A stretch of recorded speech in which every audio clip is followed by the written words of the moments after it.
I had been manager of special collections at Auckland Libraries for over 15 years when a staff restructure in 2017 enabled me to try something new. I was now able, for the first time in a long while, to devote more time to my curatorial responsibilities for the rare book collections. These, as many of you will know, are extensive and date from Sir George Grey's founding gift to the library in 1882. And Jackie's already focused on one element of his collection. I'm sort of focusing partly on another, but not just Grey's. And at the same time, this restructure increased the new staff in the department. So they knew nothing about these collections that they were going to have to retrieve and make available for researchers in our reading room. So my challenge was, how was I going to train these new staff, particularly as I was moving towards retirement myself? I wanted it not to be just transactional, but enjoyable as well. So I started to think about giving regular show and tell sessions. I was influenced, I suppose, by the sort of treasures talks and exhibition tours many of us in the field are used to giving to visiting dignitaries, community groups and students. So here's the sort of exhibitions we do, Food for Thought. This is a recent one that we showed, and a number of us have taken groups around these sort of exhibition cases.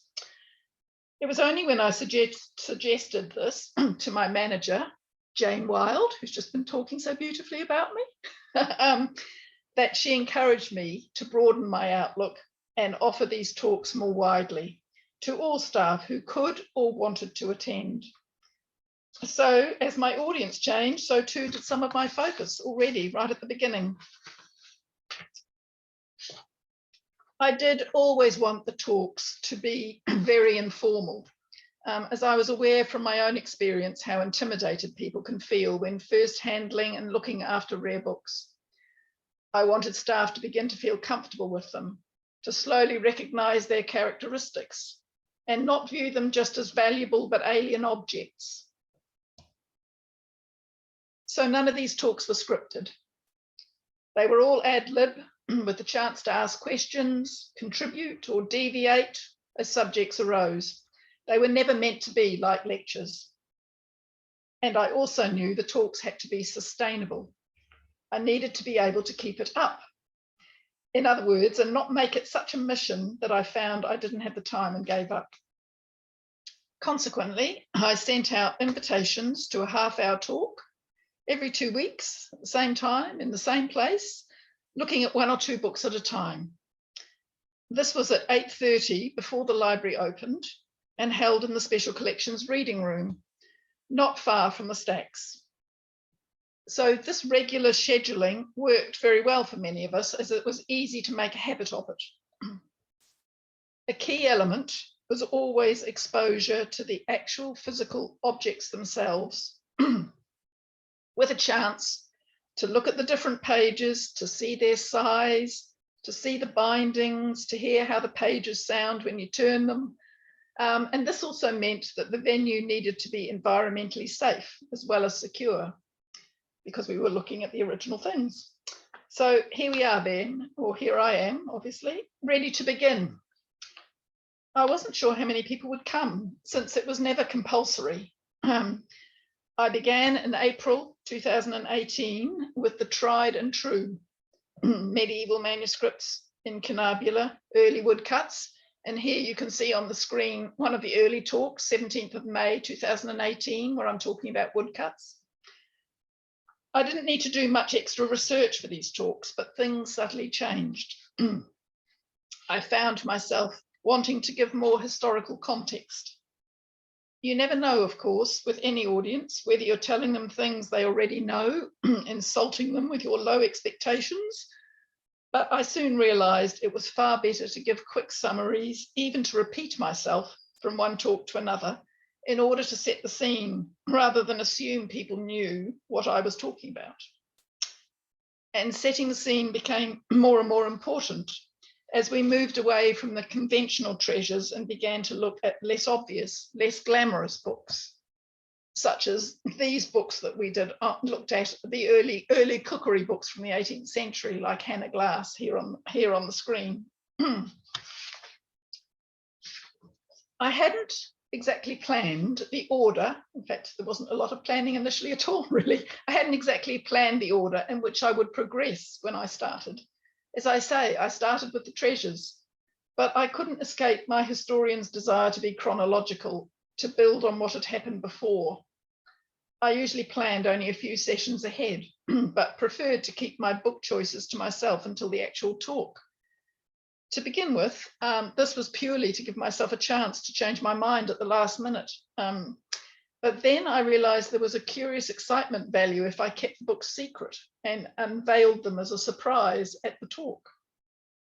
I also entered into new territory and began looking at books I didn't know very well, ones that hadn't featured in those treasure talks, such as these books from this year. This is 11th of February, when I was talking about Mary Wollstonecraft from the end of the 18th century.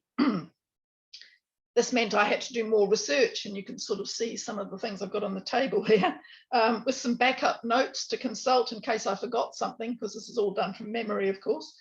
But this also made it more personally rewarding for me. I planned more, looking through the books carefully beforehand and leaving markers on pages I wanted to show, or sections to read out loud, such as this here, Elegy written in a country churchyard, one of Thomas Gray's very famous poems, and included in among 6 other poems in a book we looked at on the 8th of August 2019. The only reason I know these dates is because I wrote them down somewhere. I haven't got them logged in my head.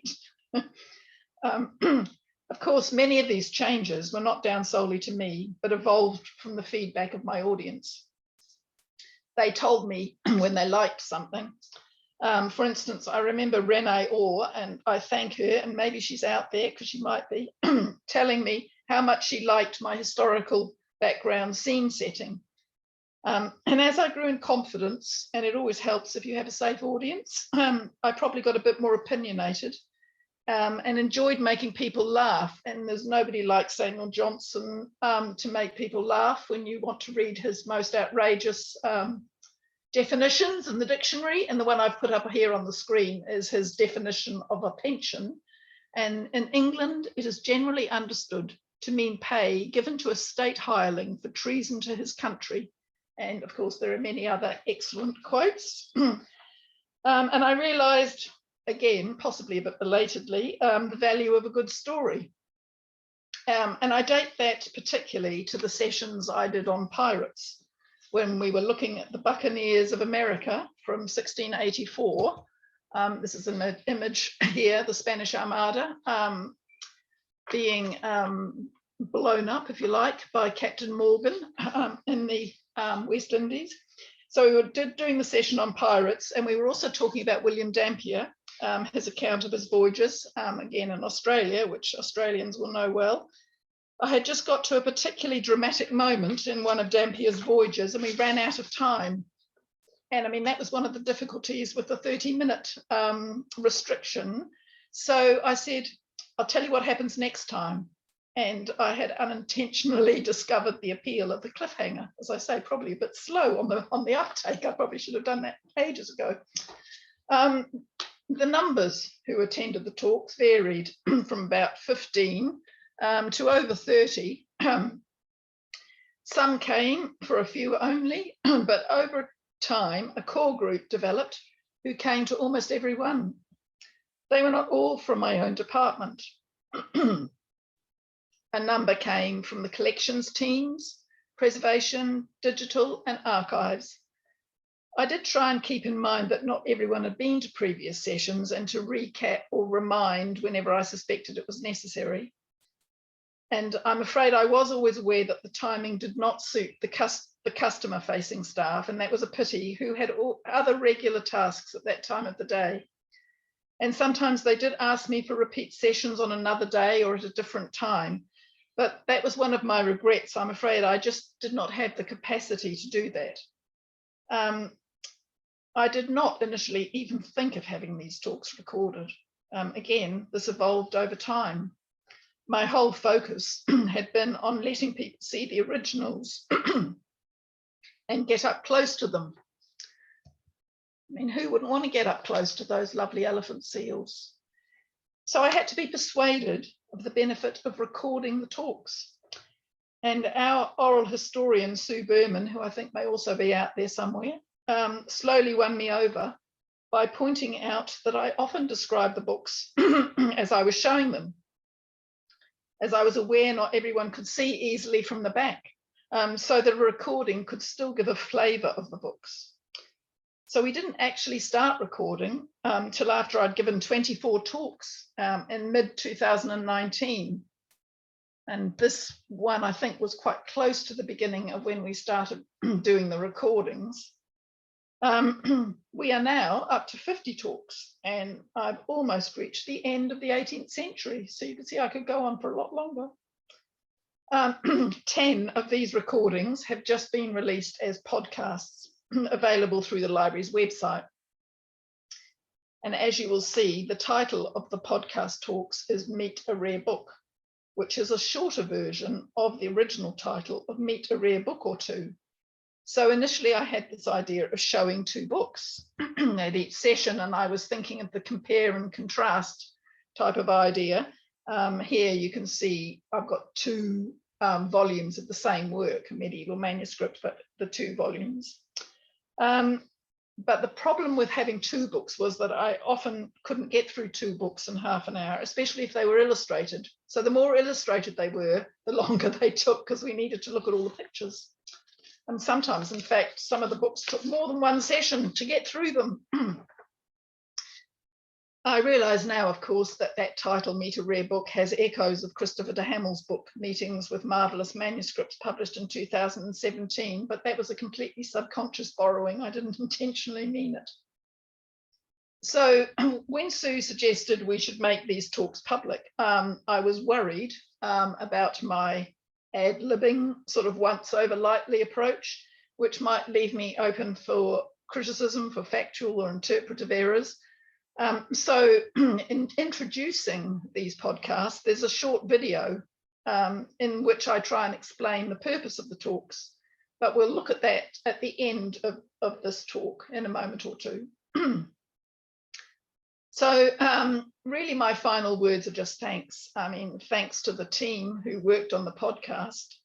That's Sue Berman, Mark Gosper, who did the editing, Benj Brooking, who did the video, Zoe Colling, Renee Orr, who looked up the images that I'd been talking about so that Joseph Brown could digitize them and make them available, and Tim Barnett could help in that way, making them digitally available. So there are some pictures you can see. Bernadette Vogels and Wrigley Santos worked on the website sort of interface, and then Jane Wild has been my support throughout. So I thank her.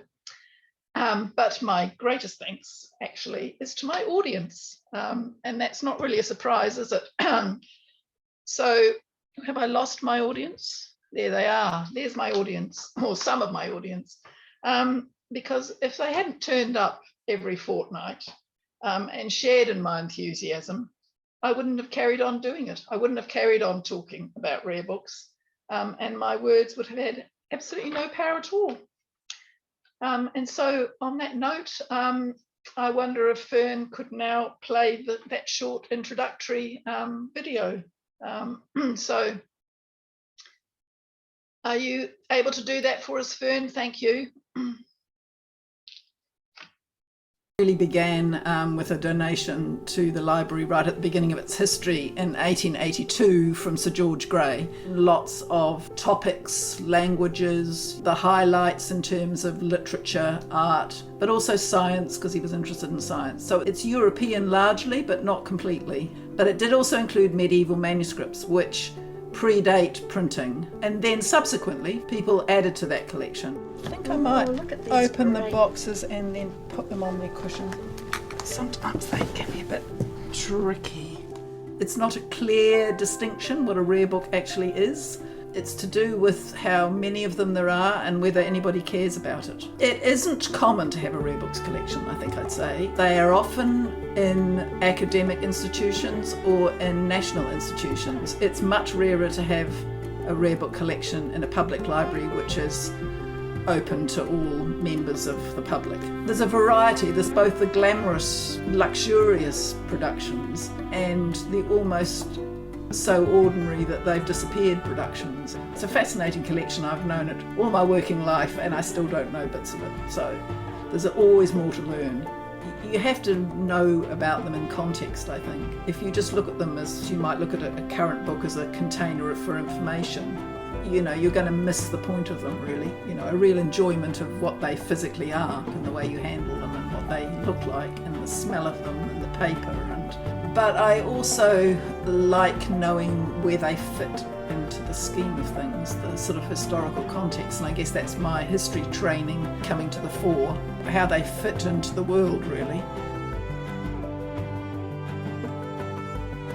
We had a number of new staff in our department for whom the rare book collection was a complete mystery. And so I started off thinking that this was could be a good way of training people, and that was what my original thought was, that informal talks, once every 2 weeks, and I'd get out a few books and we'd have a look at them. I was really trying to make people feel comfortable with them. I wanted to enjoy it, I want other people to enjoy it. I didn't want the collections to be thought of as something to frighten new staff, because rare books can be treated with a sort of degree of reverence which isn't always all that helpful. You want them to be well looked after, but you do want people to understand enough about them to think that they're worth having. I feel in a way I'm a lay person sharing it with lay people, really. I don't pretend to be an expert, but I just wanted people to know a bit more about them and find them as interesting as I do, really. But I'm also pleased for the books because I don't want to leave the collection stranded, as it were. I want people to care about it, and I want people to use it, and I want people to enjoy it. If people can enjoy it, then it's got a long life ahead of it.